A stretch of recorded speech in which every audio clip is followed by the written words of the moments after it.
like it. Very comfy. No, I'm hanging in there. Another day, another carrot. Like Bugs Bunny used to say. I think everything's running. I think I got all my recording gear happening here, so that's good. I think we're cool. All right, so let's set the stage. It's 1989. I'm a freshman. I just walked into Bruce Hall, and my roommate's like, "Hey man, there's this band, 10 Hands. You got to go check them out." And I'm like, "Okay, I know nothing, whatever." So he carts me down to the library, and I see you guys play, man. It was a whole different scene for me. Like, it was a whole different scene, man. Yeah, for sure. I don't know if there's anything like that going on today, but that's where I'd like to be. Yeah, yeah. Well, that's something. This is fun. Yeah, it was completely unique scene, and I think that it was it appealed to a broad variety of people. The musicians that were cool with your chops, they all came out to watch people's chops. But at the same time, there's a lot of access there. It's accessible what you guys were doing. I mean, that's going down to Fry Street and stuff. That's just kind of what you would do. Yeah.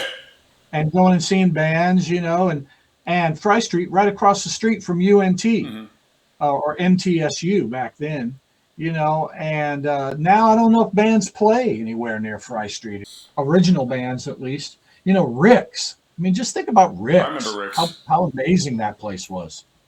Did you ever go to Rick's? Oh yeah. I played with Fletcher for a while. In the 90s, and I haunted Rick's for a while. Yeah. I mean, it's just crazy times. Yeah. And there was amazing bands, 4 or 5 nights a week, which ended up sometimes I think being a detriment. I mean, it was an explosion right about that time. I remember showing up, and Horton Heat and Brave Combo were both kind of. I mean, Horton Heat wasn't even starting. 10 Hands started right about the same time as Horton Heat did, and I remember seeing that he was playing at the basement of the Rock Bottom Lounge, where you could go and see bands and drink on campus. Yeah. It's like a different world. Yeah, totally. I don't think you can smoke on campus now. No. Yeah. And you bring up an interesting point too, because I'm jumping on board in 1989, right? But 10 Hands have been around before then. Yeah, for a little bit, for a year or two. Yeah. I mean, things happened real fast for that band. Yeah. Like, within like 6 to 8 months after we started the band, we were playing regularly at down in Deep Ellum and stuff, and things progressed really fast with that band. So, yeah. There's something special going on with that, though. There's seriously a vibe going on that I think people caught on to for sure. Well, it's all kind of about the Bohemians, Yeah. and Deep Ellum. That whole place just kind of all took off at the same time. Yeah, it's just a big. It was a confluence of things, but during that whole period, Denton was happening, and Fort Worth was happening too. There was cool stuff to play and places to play all through the Metroplex. We played in Arlington a lot. Yeah. I actually remember seeing you guys in Austin a couple times too. Because I was from Austin, so I was ping-ponging back and forth. I remember seeing you guys at Liberty Lunch at one point in time. Man, that's pretty amazing to think about now, to have played at Liberty Lunch and played there a few times. Yeah. We had a good time in Austin. Had a good time in Houston. As I look back at some of the videos and the old records of stuff that that are out there, you had a selection of eight tunes on that album, I think. Yeah, not very many. But you had a pretty big library of songs already kind of that you were playing live and preloaded. Yeah, well, we did like the first year that we were together, we were playing a lot of my old songs that I had written in college before I moved to Texas. And we were playing, if they were like done songs, then they were my songs. And then the rest of it was just stuff that we were making up together, as a band. And so we had been playing for a little bit, but those were kind of, we could have done another 4 songs, and they might have ended up being some of the songs that we ended up playing later. But I don't know. We started cutting that record the week that Matt Chamberlain quit the band and joined the Bohemians, and Earl Harvin joined the band. And within 2 weeks, we were in the studio recording that album. Wow. So that's some of Earl's first playing with the band at all is on that record. Yeah. And I didn't know this until much later, because whenever I saw Tin Hands for the first time, Joe had just come on as your auxiliary guy. Yeah. So I never saw Mikey with the band until like you did the big reunion show Wow. I had never seen Earl and him together.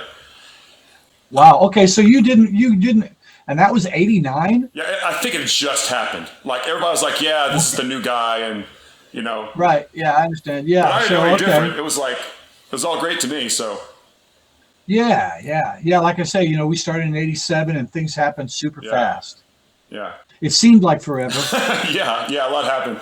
But I didn't realize this until later, but like it felt like Mikey and Earl kind of had a chemistry. Oh yeah, well, and Mike and Matt and Earl, those three guys together, they had their own little brain trust for sure, and they were a unit. And they're still a unit. Yeah. Those guys they locked in together as a musical unit together in that band. For sure. And they still do, like I said, they still do. Yeah, I mean, when I saw them get together, that again, the Big One Is Coming reunion show you guys did, I was like, oh, that's something I hadn't seen happen before. Like, yeah, that's the thing. That was a big thing. That was a big thing. Recording the album, recording Kung Fu. What made you choose the songs that were on that album? I mean, if you had a backlog of 5 or 6 others, like. Well, like I say, Earl had just joined the band. And so we probably were playing the songs that he felt the most comfortable about and that we decided to do with our manager. Yeah. We always had a manager from the very beginning, and he was always trying to get us signed to a record label. And so he was always telling us which songs he thought, we should record, and we would kind of be against it sometimes and for it other times, so. But like, I mean, I don't even really remember all what's on that album. Let's see, Old Eyes is on it, and Love Is a Question was the first one. Love Is a Question's on it. Bad Stuff. Stay Tight and Bad Stuff. We wanted it. We were always trying. It's the same thing I've always had problems with throughout my career. Can't decide on one style of music to play, and so we had a bunch of kind of dance stuff, and then we had some pop stuff.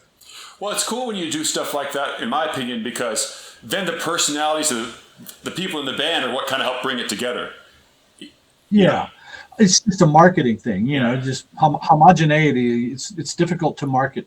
I'm experiencing this putting out my record right now that has lots of different kinds of music on it. How do you define this record so that people can sell it or feel comfortable buying it? Right. I've been going back and listening to Kung Fu in preparation. I break it out every now and then, just because for me, it's a classic album. Even more so than I know that Big One Is Coming was kind of the one that got a lot of visibility, but like for me, that was my introduction to the band. And even whenever you guys re-recorded some of those songs later, in my mind, the Kung Fu ones were the definitive ones. Yeah, well, there was definitely we were on fire. Mm-hmm. We were full of youthful energy and ambition and faith in ourselves at that point. Yeah. Soon to be squashed out. Yeah. But the diversity of the tunes on there, I think, is something that's kind of worth mentioning. You talked about Bad Stuff, and as I was listening to Bad Stuff again just today, like the bridge of that song still is like, it's a thing of beauty to me. It cracks me up because it's like, I often refer to Rush songs like they have what I call the instrumental excursion in the middle. It's not really a solo. It's kind of like a little mini 2112. Yeah, it's a total prog rock thing. Yeah.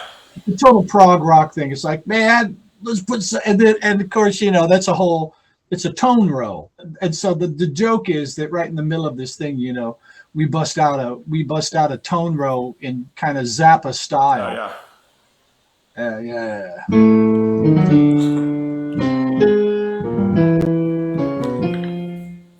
While we're talking about the tunes, okay, so bad stuff, and the bridge of that one is one. For me, a song that really had a lot of mileage, even to this day, was, you mentioned Old Eyes. Man, something about that tune. I talk a lot about nostalgia in general with music. And there's, of course, nostalgia built into your music now for all of us that were there at the time. But that was one of those songs that had like a sense of nostalgia to it, like instant nostalgia, almost. Well, especially in 10 Hands, I was never prone to write songs about me or my feelings or things that happened to me or anything having to do with me really and personally. If any songs that are love songs, they're just love songs about fictional characters. Most of the songs are, like Little Man in Your Head or Confused, they're political commentary or something like that. And Old Eyes is one of the very few, and certainly in the early days, one of the very few songs that I wrote about something that mattered to me, that it was real and I was really thinking and talking about somebody. Yeah. And maybe that, and it was a very sad, very, very sad thing that happened. And so maybe that's what just come, that's why music is the way that it is, and that's why that's a singular song, because that was the one time when I just kind of, that kind of came out. I will also say that early on, that was one of the very first songs that I brought into 10 Hands, and Matt Chamberlain heard that song and he was like, that one, I like that. That's badass. And he wrote the drum groove to that, and he really nailed what the groove needed to be, because he's the groove surgeon. That's what he knows how to lay down. That's why he's famous. He can lay down the perfect groove, tasty. Yeah. And he nailed that thing, and that helped that song always be strong, because that groove never really changed. Earl was totally able to cop that groove and made it with Mikey's. Well, a piece of that song too that I like to point out is the guitar solo in that song, and probably to Steve's chagrin at this point, it's one of those things that it's such an integral part of the song. Like, if you change a note of that solo, you've lost something, Yeah, well, I mean, I think that's what Steve knows, because he plays that solo the same way he plays it as it is, which is a composed part of the song. Right. And we looked at we had songs in different ways. We handled songs as though they were just jams, and then other times they were not jams. You were playing exactly what you were supposed to play. They're more compositional in nature. And of course, when you're doing it live, it's loose, but it's not just playing whatever. It's not like a jam where I just play, it's G, and so you're jamming. It's kind of not like that in a lot of places. It's more, and so Steve especially liked to write out and have his solos. He put a lot of thought and work into crafting the tone of it and everything. Right. He always kind of, again, to make a Rush reference, he always kind of reminded me of like an Alex Lifeson type guy, because very spontaneous and but also like knew when to craft something and use that part. Absolutely, yeah. And an Adrian Belew, especially back in the 10 Hands days, he was really, he was kind of doing some of the same stuff as Adrian was, where he wasn't really playing. A lot of times you hear 10 Hands stuff, and he's not really playing guitar, or chords or anything. He's playing sounds and rhythmic stuff. I think it's in bad stuff too. I remember, this is the other piece of the 10 Hands puzzle that makes this album particularly important to me. I've been listening to King Crimson. You talk about Asian Blue. I was a big fan of all that stuff walking in. And back in the 80s, if you wanted to know what a stick was, that was not something that you just, watched a video and like, oh, it's a stick. Like, I saw that Tony Levin played a stick on Discipline, and I was like, oh, I pictured like a wash tub bass or something, like I didn't know what that was. And then I saw Gary play the stick, and I'm like, oh, I see.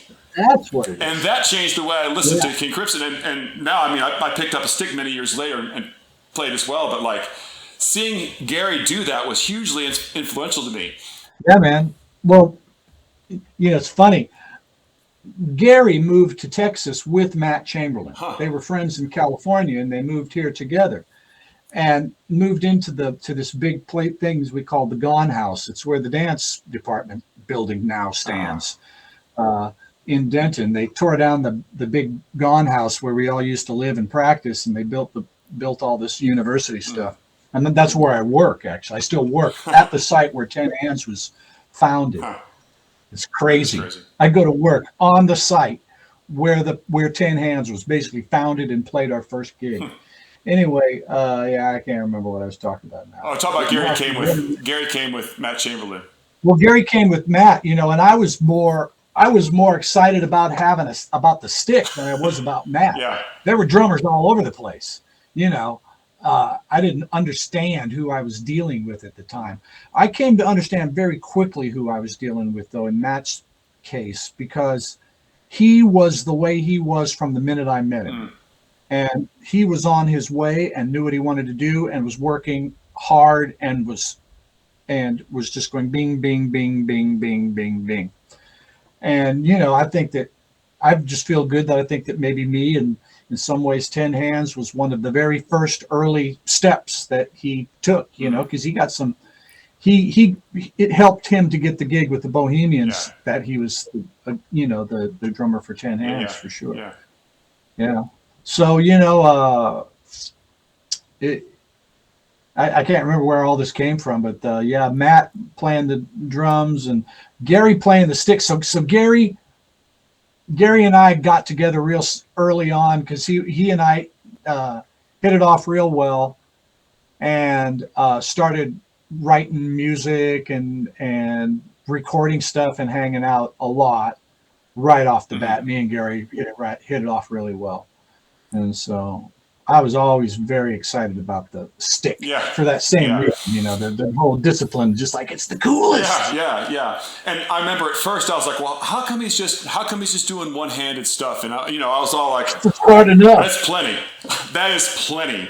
I didn't figure that out until later. Plenty. And after I learned to play some and I watched him, like, holy, he's just his smooth, like, ability to master. He always worked on his right hand and still does and does stuff like that. But Ten Hands is already pretty busy and pretty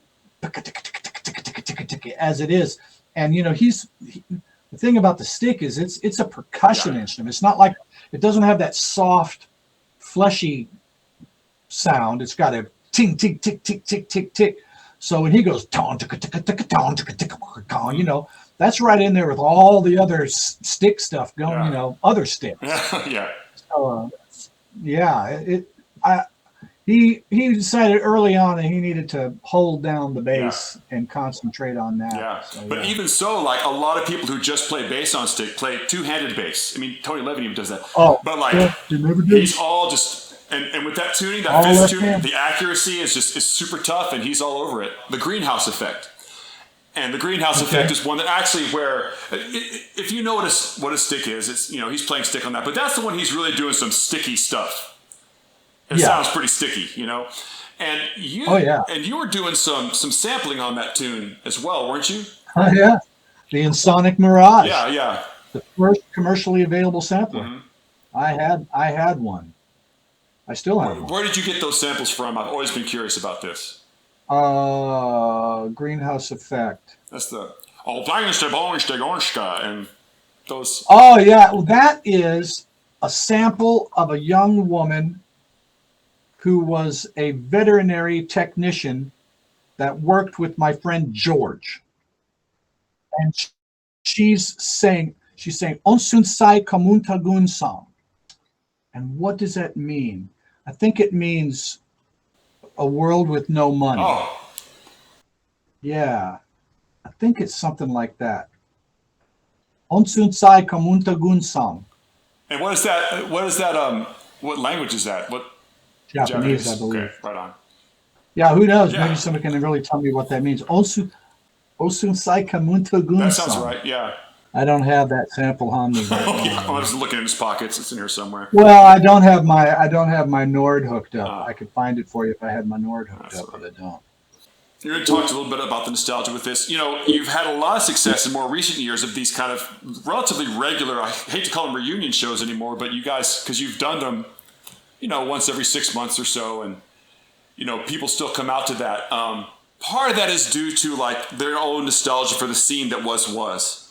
But there's also the fact that I think the music is compelling enough to keep people sort of coming back to it, even after whatever this time has been.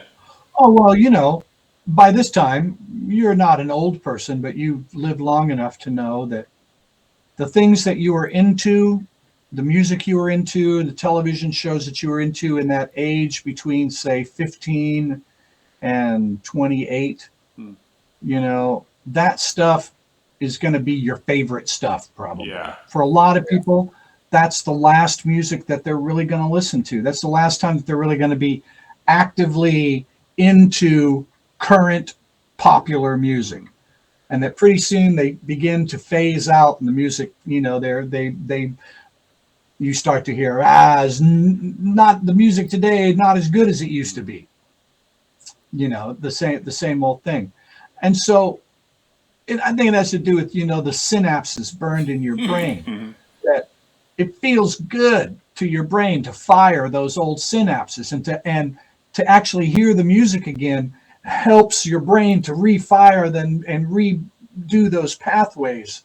And that's very pleasurable for the brain, and it gives you that feeling again. It helps you kind of travel back in time, your brain to travel back in time to a very happy, endorphin filled time, most likely, and like I say, I think, unfortunately, a lot of people stop looking for new music to get into, you don't have fun the way you did in your 20s when you're in your 40s. Yeah. You just don't. Yeah. Yeah. And I think that the stuff that gets burned into your brain at that time, it sticks, and you end up liking it. It definitely gets harder as you get older. I still listen to music pretty regularly, but I have to be under the mindset that I'm going to hate this for a week or two. I'm just not going to like it at first. I'm going to have resistance. And then sooner or later, I'll find a frame. Like, oh, well, this kind of reminds me of this. And then once I have that frame, I can fill in the blanks after that. But it's definitely, as I've gotten older, it's something I have to, sink my teeth into. Yeah, well, that's the whole point of my radio show. Yeah, oh, yeah. Is to just let go of all your preconceptions about what you do or don't like, or what you did or didn't like, or what you might like in the future. And just listen to some dang music, just let it happen to you, and think of it as information as opposed to something that's supposed to please you. It's not necessary that music just make you love it for you to get something out of it. Yeah.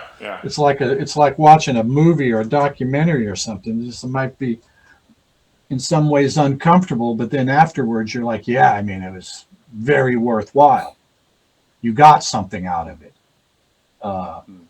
And what you talk about, where you listen to something and you don't like it right away, I have found that the music that I've come to like the most is music that I did not like when I first heard it. It's got to be it's a common thing, because you have to get there. If you're going to go higher, then you've got to get there. You know what I mean? And the reason why you're not up there is because you don't get it yet. It's not the fault of the thing that's above you. It's the fault of you not being able to rise yourself up yet to appreciate it, to understand it in your mind.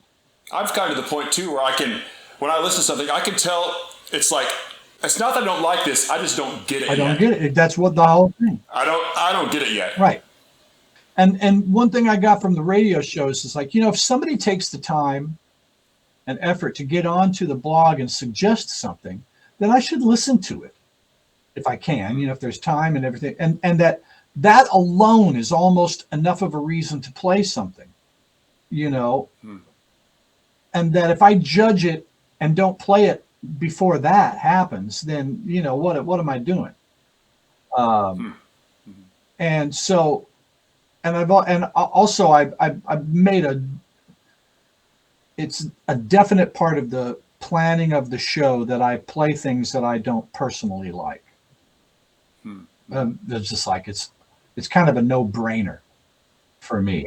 It's like if I'm really going to try and do what I talk about, then I have to play music I don't like, because it's the only way I might find out if I like it. Yeah. Or just get something out of it. Or the other thing is, like, listen to a song that you think you don't like with an open mind. And if you still don't like it, then you just don't like it, But don't go into it not liking it. That's why I think the show is good, because, you'll be going along, enjoying, getting your ears all opened up to this interesting or music, and then all of a sudden something will come on, and you're like, what?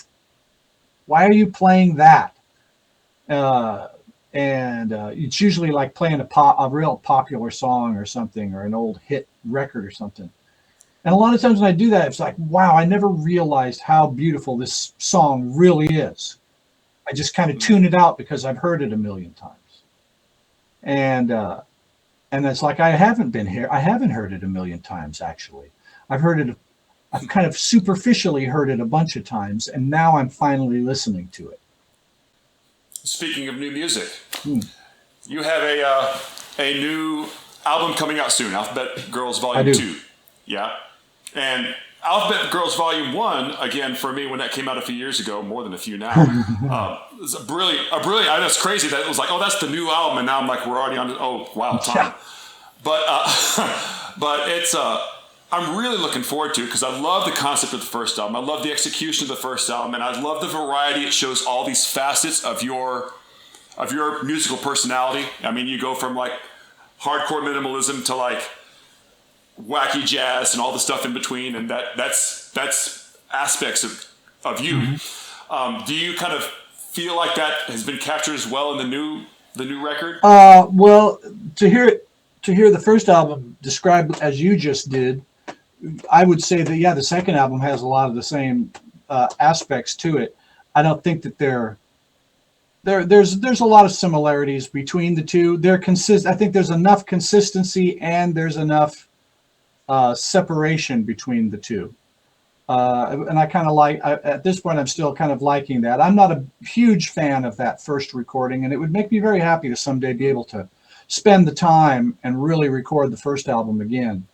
The second album is head and shoulders above the first album in terms of just execution and the amount of time and production, and just how happy I am with what happened. The first half has some great songs, some great music on it that I'm looking forward to playing with my Alphabet Girls Volume 2 band, going back and picking up a few of the things from the first album and incorporating them into this second half. And what's the release date on 24 June 24th. Is that all formats electronically? Well, we're not. There's such a backlog. It's so hard to get vinyl now, and expensive to get vinyl, that we're going to hold off on vinyl. It'll just come out on all the streaming platforms, and we'll have CDs. We made a limited run of 100 CDs for the album reveal party that was last weekend, and sold a bunch of those, but I'll hopefully have some to sell at the 10 Hands gig on June 3rd at the Kessler. I'm a sort of a CD. I'm a holdout for the CD format. Everybody's coming back to the I predict that everybody's going to come back to the CD format, and it's just they're going to be like, I spend a lot of money on records, and I look at them more than I listen to them. It's like, I just spent $40 on this beautiful, big, fat new record. And how many times you really listen to it, and it's like, I can only afford to buy one record every couple weeks, but CDs, they last, they're small. You can get some cool artwork. Fast to produce, so I think everybody's going to come back. Plus, CDs need to come back because the CD medium itself is great to have on a computer, to burn files and to burn audio CDs. And I would like to see CDs not die completely, so that technology doesn't die. You can still get a CD player in your car.